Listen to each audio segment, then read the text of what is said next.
Guys, deluded. Now, I've covered this subject before, but someone asked for it in the comments, so for the final time, it's a lie. It won't be. Let's try and cover which players stand to benefit the most from Arteta, and not benefit the most in the sense that other things, in the sense that they might be improved.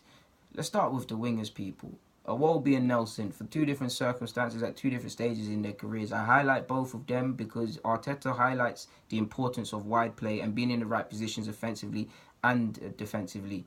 Um, you look at his work with, we can't understate his work because Pep's done it. Obviously, it weren't just him and the players have to take credit for improving, but Sane and Sterling.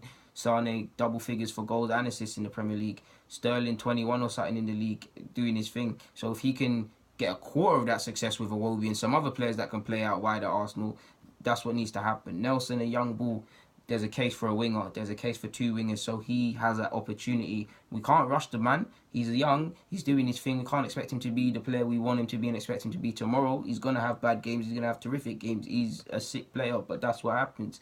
There's a spot to be working with the likes of him, and you want to see, if you're honest, you want to see Nelson kind of feature more in the match day squads and off the starting games and grabbing a bench. He's still young, but them sort of things there. So him slash the wide men. So in that aspect, if Wells is still here and he plays out wide, maybe even him to a degree. Xhaka, El Nene, Ramsey, whoever is here in the midfield, excluding Maitland-Niles, because I want to speak to him about him individually. Them 4 or 5, whoever's here. I say that because, yeah, we can say XYZ works in a pivot and we see Xhaka working well with everyone.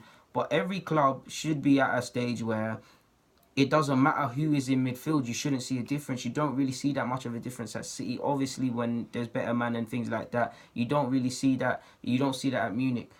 Madrid ain't really got depth like that in the actual central mid, and they stay really like Modric and Kroos, so they're the exception to the rule. But that's how it should kind of be. So if we could work with just knowing your position, where you should be receiving the ball off the centre halves, where you're in your mid, because I don't feel our midfielders work good enough in a pair. They both fly forward at times, or one's too deep and one's too offensive. We need to be better and more disciplined, whether we're in a 3 or a 4 or however we are in midfield. So them sort of man, if they're still at the club, especially Ramsey and Wilshere, if they're still at the club, or whoever comes in midfield, in it, so that.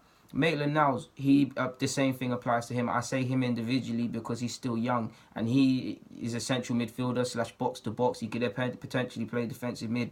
Arteta later on did that in his career and he was further forward. We need to remember Maitland-Niles has quality going forward. So wherever he ends up, Arteta needs to help him be decisive, especially midfield, because there's times I've said I think he's played solid at fullback, but there's times I thought he was a bit shaky in midfield. So Arteta needs to improve him in the sense that being in the right place at the right time, being calculated, know where you need to be before it needs to be done. And because he's Spanish and things like that, there's scope for that. Hey, Javi Alonso wants to be a coach and you man are friends, you might as well get him as an assistant. I'll take all of that. I'll be suave with them man and their attire. I need to see my new manager wearing Stone Island and them things.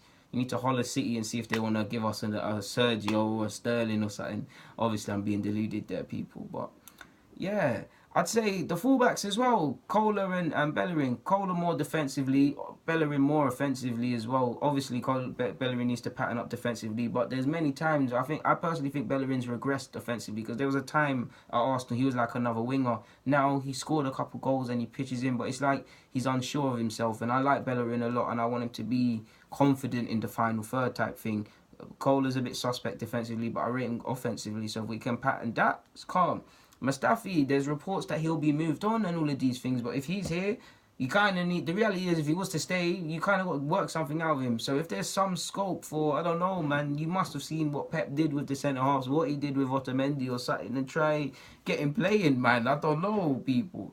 But that's it, to be honest with you. And hopefully that's the final time I go over that. I might have missed some players out, but yeah, man. Guys, deluded, man. Get in the comments, subscribe, and do the rest. I'm out.